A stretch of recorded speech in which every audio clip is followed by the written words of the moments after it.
You're at the coffee shop on the corner, drink in hand, half listening to the guy 2 tables over showing off his new watch to someone who clearly doesn't care. Across from him, an older woman in a plain t-shirt scrolls her phone. Unremarkable, easy to miss. You've read about people like her. Stealth wealth, they call it. Blend in, say nothing, look ordinary on purpose. But last month, your friend posted her Cabo trip in real time, tagged and timestamped, and came home to a house that had been gone through. Doesn't matter how plain your car is if your phone tells everyone when you're not home. Looking poor isn't the same as being safe. Different problem, different leak. Your own phone buzzes on the table. A text from what looks like your bank. Thing number one. Don't tell anyone your bank or brokerage. The text is still there when you open it. Wells Fargo fraud alert. Unusual activity detected on your account. Verify now to avoid suspension. A blue link underneath it, waiting. Your thumb hovers, half an inch above the screen. That's all it takes most days. Half an inch, one tap, and you're on a page that looks exactly like your bank's login screen, right down to the little wagon wheel logo in the corner. You don't tap it. Something stops you, not smarts, not training, just a flicker of a memory. 3 weeks ago, at your cousin Danielle's engagement party, her fiancé, Caleb, asked you, casual as anything, "You still with Wells Fargo?" "I switched to that new high-yield thing, way better rates." And you'd answered him, just like that. Named the bank, named the app. Talked for 2 full minutes about where your money lives, standing by the cooler with a plate of ribs in your hand. You didn't think anything of it then. You're thinking about it now. This year alone, Americans have filed more than 1.3 million identity theft reports with the FTC, and fraud losses nationwide have already crossed $15.8 billion. Nobody stole your identity at that party, but somewhere between Wells Fargo and high yield thing, you handed a stranger's friend of a friend a piece of a puzzle. And puzzles get finished by people you'll never meet. The ones running scripts, sending texts like the one still glowing on your screen right now. You put the phone down, pick it up again, open the app the real way, not through the link, through the icon you've tapped 1,000 times, and everything's fine. Balance untouched, no alerts, just you, standing in your kitchen at 6:47 in the morning, heart going a little too fast over nothing. Over nothing this time. You think about how easy it was to talk. Not reckless?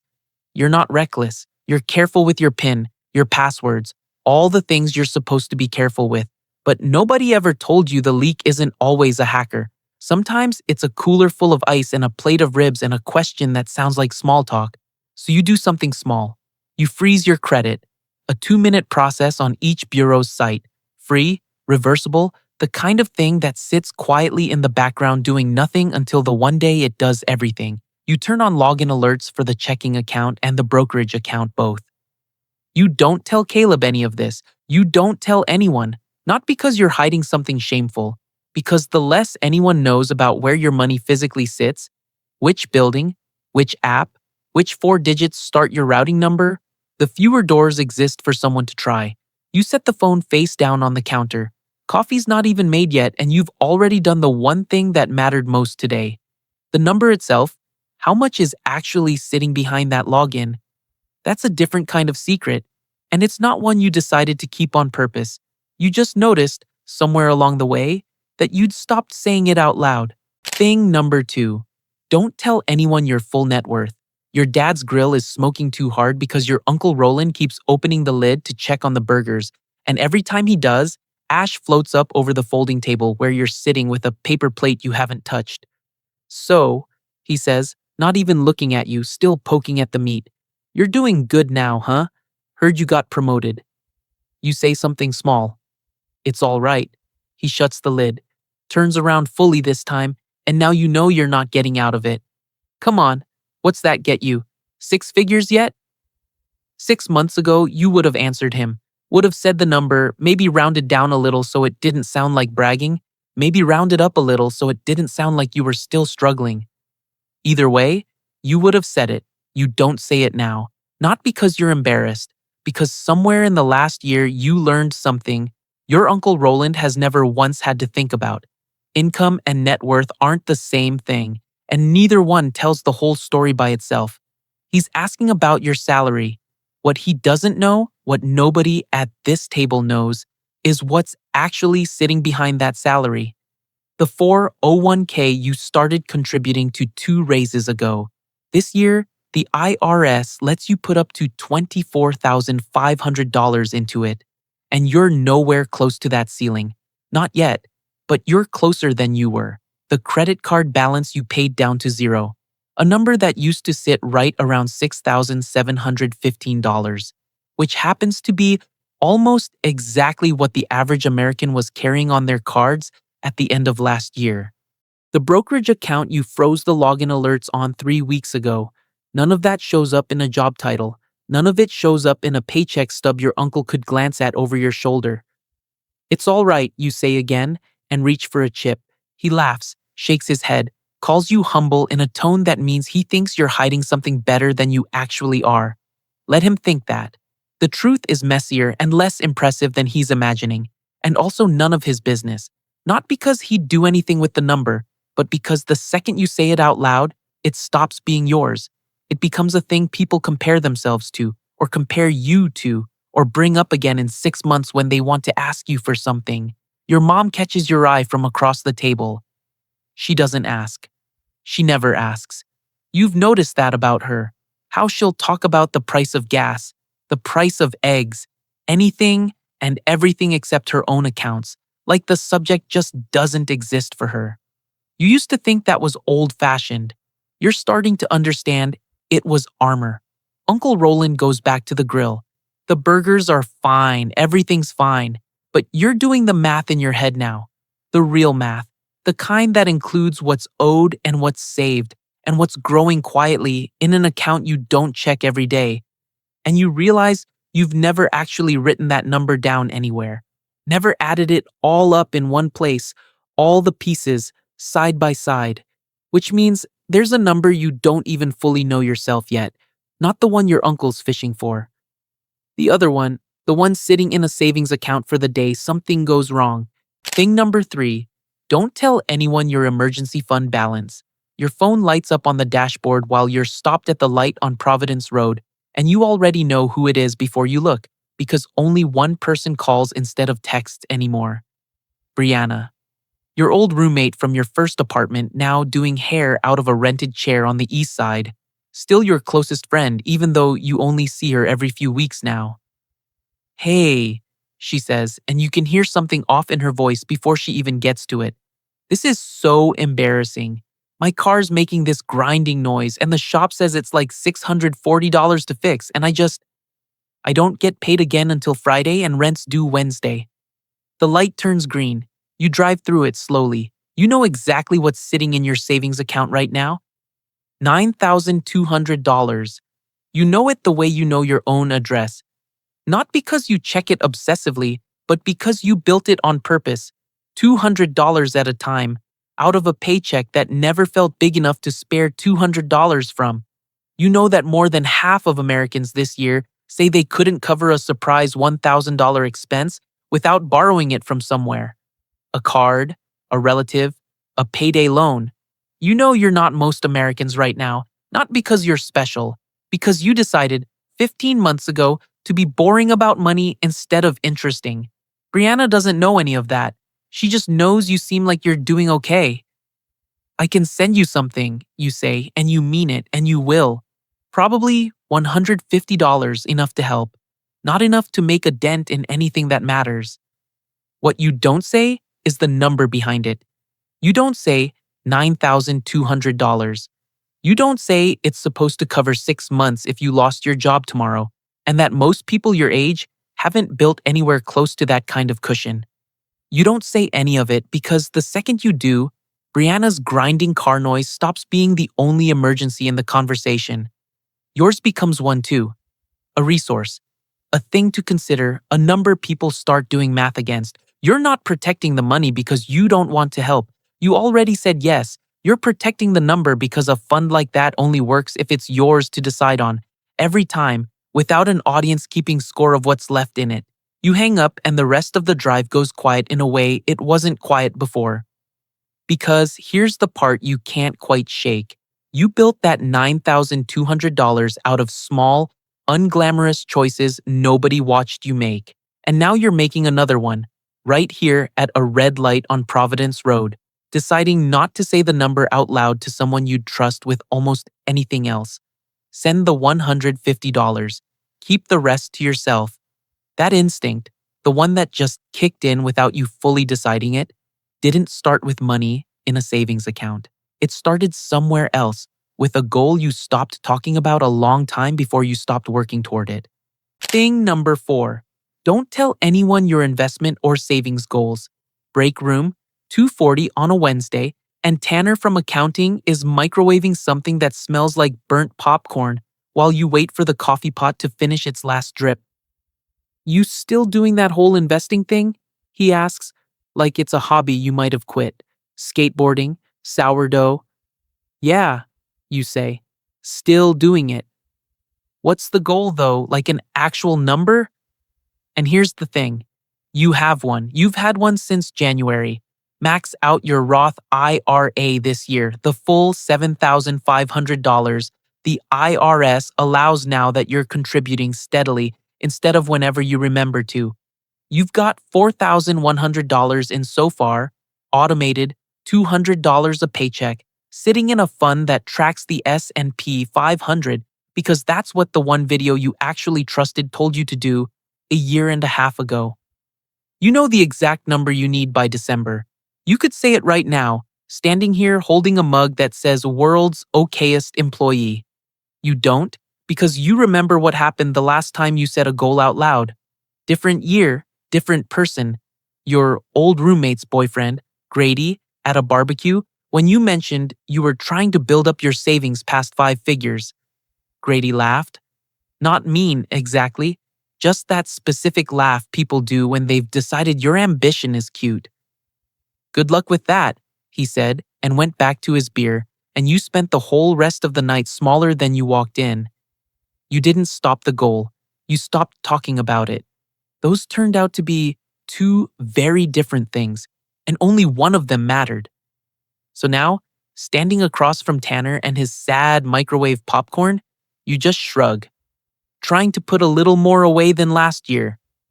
Cool, cool, he says, already checking his phone, already gone from the conversation, and that's exactly what you wanted. Not rudeness, just room.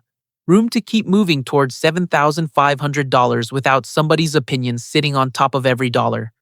Here's what you've noticed since you started keeping it quiet. The goal feels different when nobody's watching it. Heavier in a good way.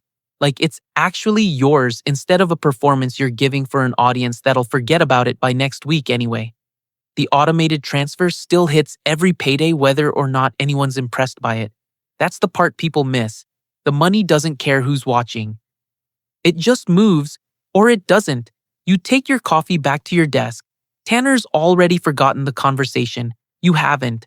Later that afternoon, your manager mentions, kind of offhand, that her father passed in the spring and left no will, no instructions, nothing written down. And the whole family's still not speaking over who was supposed to get the house. She says it flat, tired, like she's told the story enough times that it doesn't sting the same way anymore.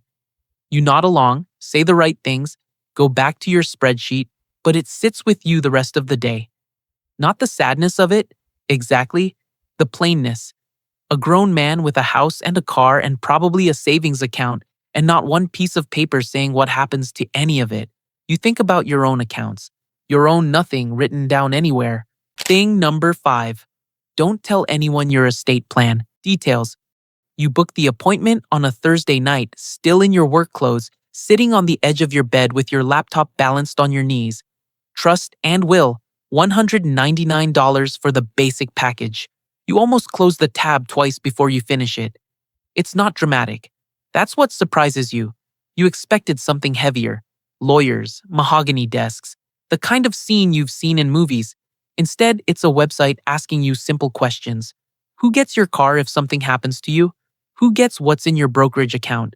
Who you'd want making decisions if you couldn't make them yourself? You type your sister Kayla's name into the executor field and feel something settle in your chest, that you didn't know was unsettled. You think about your manager's father again. No will, no plan, just a house and a family that's still not speaking 6 months later. You think about how little it actually took to avoid that. 20 minutes, $199. A Thursday night you would have otherwise spent scrolling. You don't tell Kayla yet. You will. She needs to know she's named, needs to know where the documents live, needs a copy of the login information in case the day ever comes. That part's not secrecy. That's just doing it right. But the rest of it, who gets the car, how the brokerage account splits, the specific language about your 401k beneficiary, none of that needs to leave the two of you. Your mom finds out you did it because Kayla, thrilled, mentions it at Sunday dinner without asking first. Ooh, so who's the executor? Your Aunt Denise pipes up from across the table, fork still in her mouth. What did you leave me? She adds, laughing, but not fully joking, the way people do when money enters a room. It's boring, you say. Just basic stuff. It's not boring. It's the opposite of boring. It's the most honest conversation you've had with yourself in months, the one where you had to actually decide what happens to everything you've built if you're not here to protect it. But Aunt Denise doesn't need the outline. Nobody at this table needs the outline. The moment you start explaining who gets what, the document stops being a plan and starts being a negotiation, with everyone doing quiet math about where they land in it. This year, the federal government doesn't touch estates under $15 million. You're not anywhere near that, and you never expected to be. That was never the point. The point was smaller and closer to home. A $199 form standing between your family and the kind of mess that turns grief into a lawsuit. Kayla catches your eye across the table and doesn't say anything else. She gets it. That's enough people knowing. After dinner, driving home, you pass your own street twice before you turn onto it. A habit you picked up without noticing, checking the driveway, the porch light, whether anything looks different than when you left. You've started doing that a lot lately, not because anything's wrong, just because you've got more to look after now than you used to, and some of it isn't sitting in a bank at all. Thing number 6. Don't tell anyone your assets. Sit unguarded. You're at the gate at Charlotte Douglas, boarding group B, phone out, thumb already hovering over the camera roll. 40 photos from the trip you haven't actually started yet. Bags packed, house locked, flight not even boarding, and the caption's basically written itself in your head. Charleston bound, finally. Your friend Priya, sitting next to you with her own phone lit up, laughs at something and says, "You gonna post that now or wait?" Now, obviously, you say, and you almost mean it.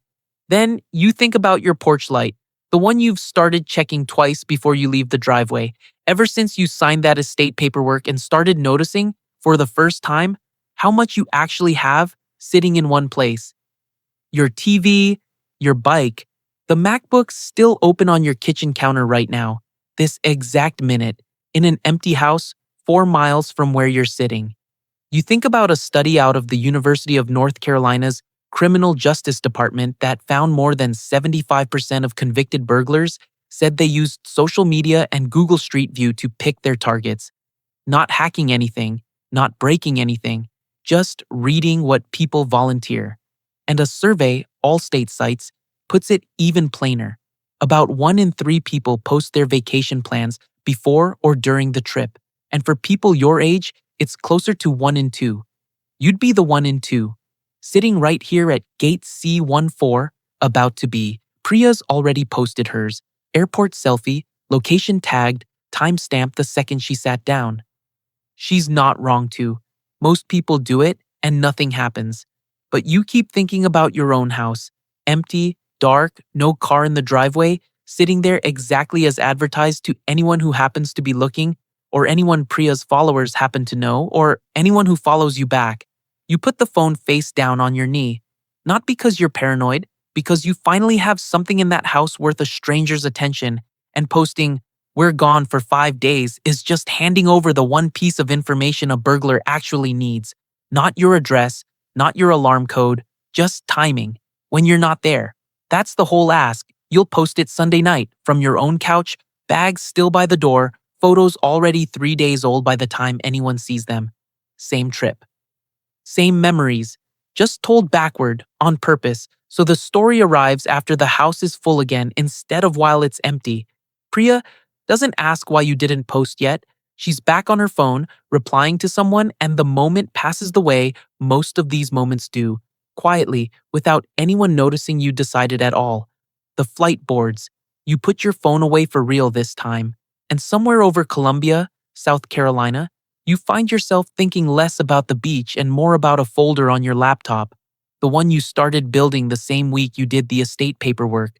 The one your sister Kayla doesn't know exists yet, sitting right next to a Google Doc titled, Plainly, Nothing Anyone Would Ever Guess to Open. Thing number 7. Don't tell anyone your giving amount. You're back from Charleston 4 days now, unpacked, sitting on your couch on a Tuesday night with your laptop open to that folder. The one you started the same week as the estate paperwork. You still haven't named it anything obvious, just a string of numbers that means something only to you. Your phone buzzes. Brianna. Not calling this time, just a text. Car's fixed, thank you again for that, means more than you know. You think about that night at the red light on Providence Road, the $150 you sent without a second thought, the number behind it you never said out loud. 6 months later, she's still thanking you for it, and you still haven't told her, haven't told anyone, what it actually cost you to send, or what you've sent since. Because you have. Since, not just Brianna, your mom's church has a fund for members behind on utility bills, and you've put money into it twice this year through Zelle. No note, no name attached beyond what the app requires. Your nephew needed cleats for the season, and you covered it and told your sister Kayla it was on sale, which wasn't true. None of it's big. None of it needs to be. This year, the IRS lets you give up to $19,000 to any one person without it touching your taxes at all. You're not remotely close to that number. And that was never the ceiling you were aiming at anyway. You just wanted to help without turning help into a headline. You think about a coworker, Devin, who posts every donation he makes, a screenshot of the receipt, a caption about giving back, tagged and time-stamped. He's not a bad guy. He might even believe what he's doing is inspiring someone else to do the same. But you noticed a while back that watching him do it made you feel smaller instead of moved, like generosity had turned into a leaderboard you hadn't agreed to join. You don't want to be on anyone's leaderboard. You don't want to be one either. So you close the laptop, phone still lit up with Brianna's message, and you don't screenshot it, don't share it, don't do anything with it except feel it. The specific, quiet satisfaction of having helped someone and having nobody clap for it. 14 months ago, you were the one who needed the $150. Nobody made a spectacle of that either, and you're grateful for it now in a way you couldn't have explained back then. You open your banking app one more time before bed. Habit, same as the first morning this all started. Thumb on the screen, balance loading half a second too slow. The number's different now. Not because of one big thing, because of 100 small ones, most of which nobody ever heard about, including this one. You set the phone face down on the nightstand. Outside, the porch light's on, the door's locked, and somewhere in that folder on your laptop is a full, honest accounting of everything you have and everyone you've helped. A document that will probably outlive most of the conversations you've had about money this year, precisely because you never had them. The quiet ledger. You know now why the number never needed an audience. It was never about hiding money. It was about protecting the one thing money can't buy, back once it's gone.